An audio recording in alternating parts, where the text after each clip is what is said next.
My name is they call me Six Pack, but my real name is Haywood Mitchell. I came here from Syracuse, New York, in 1995, just for the Olympics. Uh, I was homeless at the time. Uh, I brought a female down here with me because I was heading to Florida actually because I'm an auto mechanic. And a friend of mine in New York told me that her father needed some help in Florida running a dealership.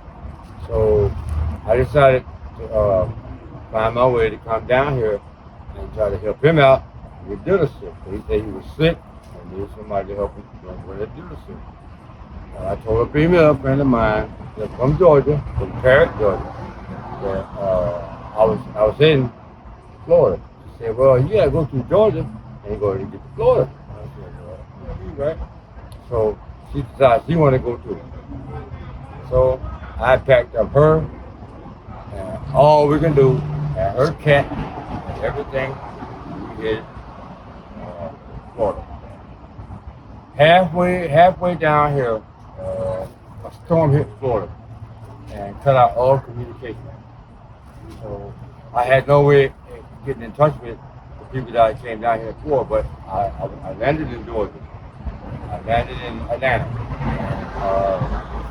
She had some people. She got some people down here. Her uncle and all that type of stuff. She had some numbers, and she called her sister up in New York to get in touch with her people, to get down to let them know that we were here. So we got down here. We left our luggage at Greyhound. Are you listening? We left our luggage at Greyhound, and we pursued to try to find her family down here. When we did, we found her sister, and she was on Cotton Street down here in Dawson. So we ended up over in Dawson, and boy, when we got there, her sister, who had told her to come on down here, was sleeping in a one-bedroom apartment, and she had 4 kids.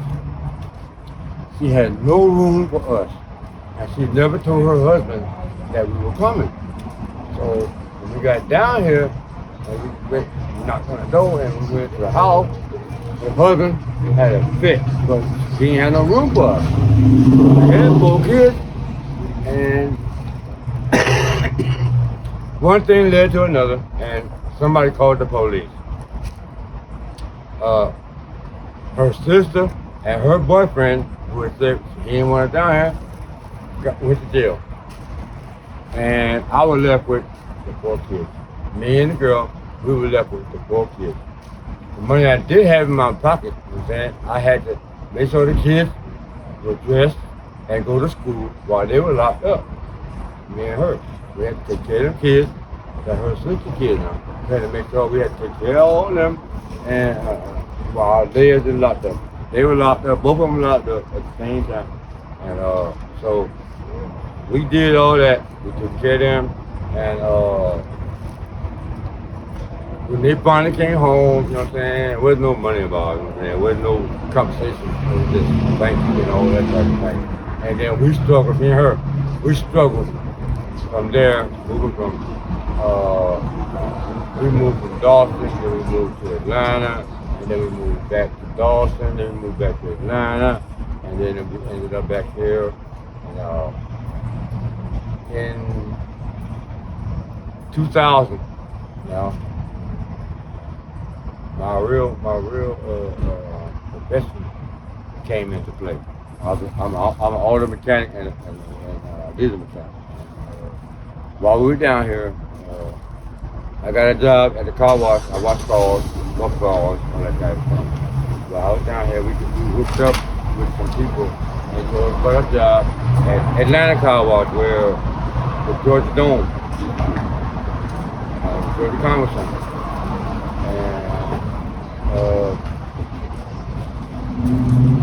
And I'm leaving that. So they hired us as a couple. So we washed the cars and bought the cars. In the meantime, struggling. We were homeless. Me and her used to go out every day, get up every day, and panhandle, or whatever we can do because I'm a mechanic. We used to walk around Georgia and try to find a hood up, or I'm saying somebody with a tire flat, or anything like that. So that was my hustle. Her hustle was, she was a sweet girl. She was a real sweet girl, and she had a gift of gab, and she could talk to you, man. She really, I have no idea exactly what she would say to some people, but she went through Georgia State.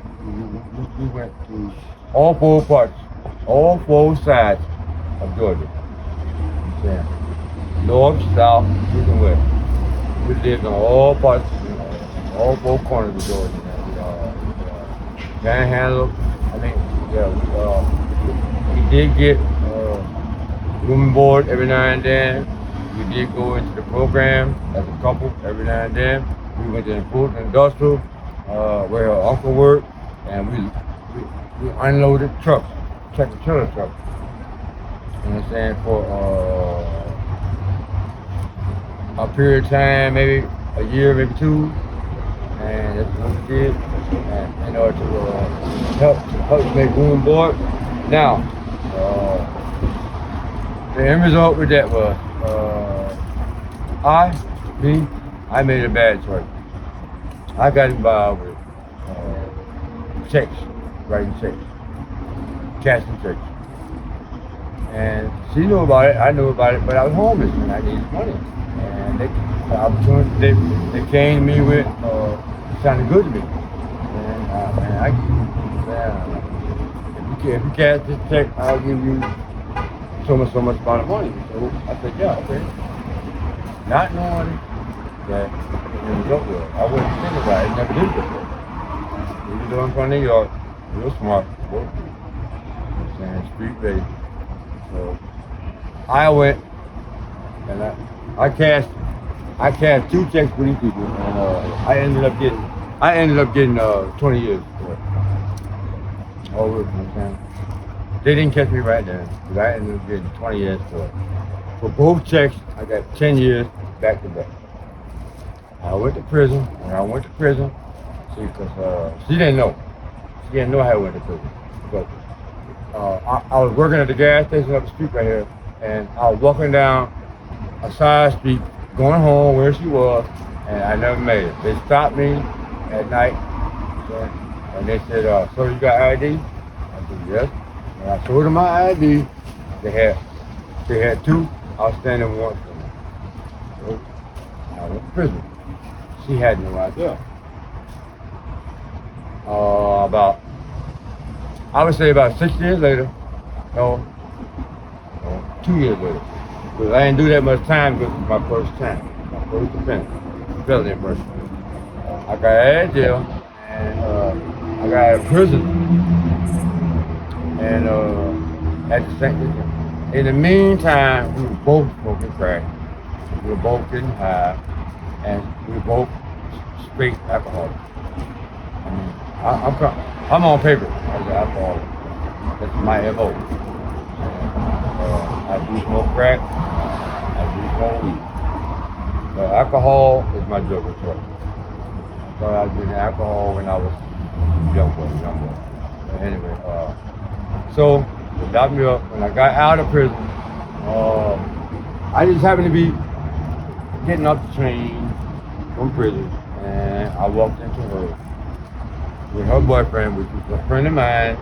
I had told him, I said, if anything happened to me, watch out for her. Little did I know, she did a little more than what I was intending. So they moved. I found a place to stay. They moved to New York, and I continued to do the thing that I was doing here in Atlanta. And I got a job, I decided to change my life. So, because prison told me when they released me to treatment. You know what I'm saying? Because I still had a lot of time to do.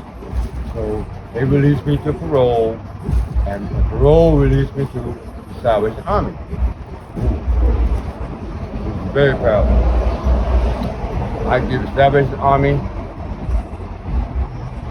5 stars because they changed my life. I went to Salvation Army ARC on Marietta Street. It's a work program. It's based on work. You have to work in order to make it through the program. Nobody lays around in there, you know what I'm saying?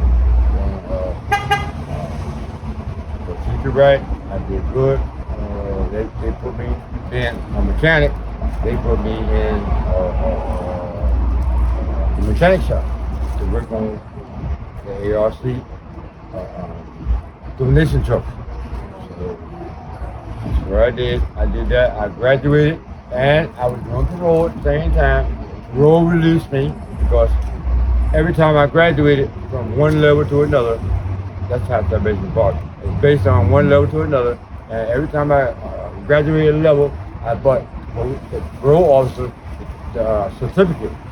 So, you know what I'm saying? Over a period of time, they squashed my parole.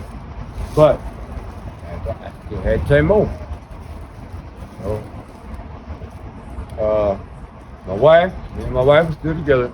So what I did was, as she was on the street, still smoking crack, while I was working at Salvation Army, I used to come by here, and where you at right now, I used to come by here and find her, and pick her up, take her to the hotel, and pay for her, get clean, and I talking to her. The girl was, the girl I'm talking about right now she was from here.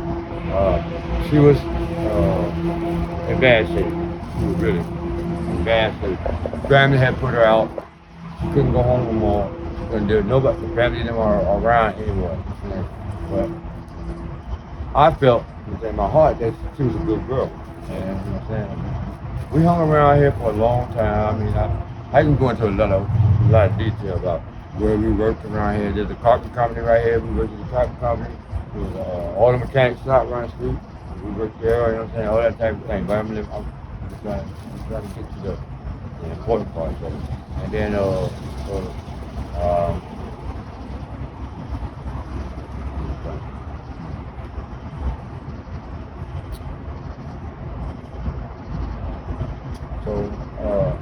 while I was working at Salvation Army, I built up enough money to get a house, an apartment.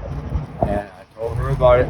I came right here and got her and told her what I was going to do. I said, but look here, the only way me and you going to stay together, because I care about you, the only way we're going to stay together is if you get some help. So because I was already in the Salvation Army, and I had already got treatment, you know, and I knew I had already stopped what I was doing at that time.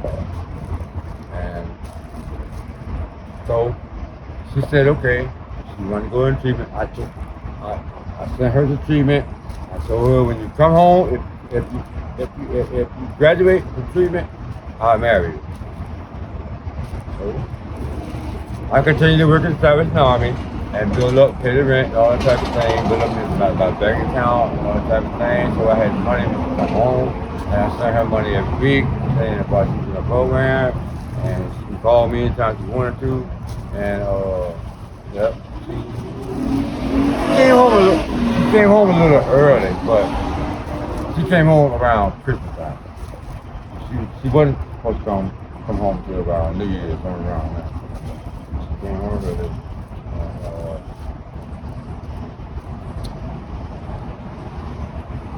I waited 50 years, man, to get married. Yeah, because I didn't want divorce in my record. It's just something with the me. That's how I feel. I didn't want divorce in my record. And I really wanted somebody that I cared about. I know she cared about me, but I cared about her. She was, at the time that I met her, she was with a man that was abusive. I'm just going back a little bit. Who she was. She was with a man who was abusive. And while I was working in the Salvation Army, she was with that man, and all of a sudden, somebody called me, or I came out here looking for her, and somebody told me she was in the hospital, that her boyfriend had hit her with a chair and busted her head open and all that type of thing, down in Grady. That's when we really hooked up. I was going to see her, make sure I bought her food. Anyway, that's it. Yeah, she's her family are Jehovah's Witnesses. Her mother and her family is Jehovah's Witnesses, and she was raised as Jehovah's Witnesses. And you know, the Jehovah's Witnesses, they believe in certain characteristics. You know what I'm saying? They don't want Martin Luther King on the wall. They don't want no pictures of Jesus on the wall when you come in the house. So, like I said, when she got out, yeah, we did. Her parents convinced her that we were living in sin. You know what I'm saying? So I had to make a decision. At 50 years now, I waited 50 years. So I married her. I didn't go to the church like thing. We went to City Hall. My parents were there. And her family was there. Yeah, I married her. And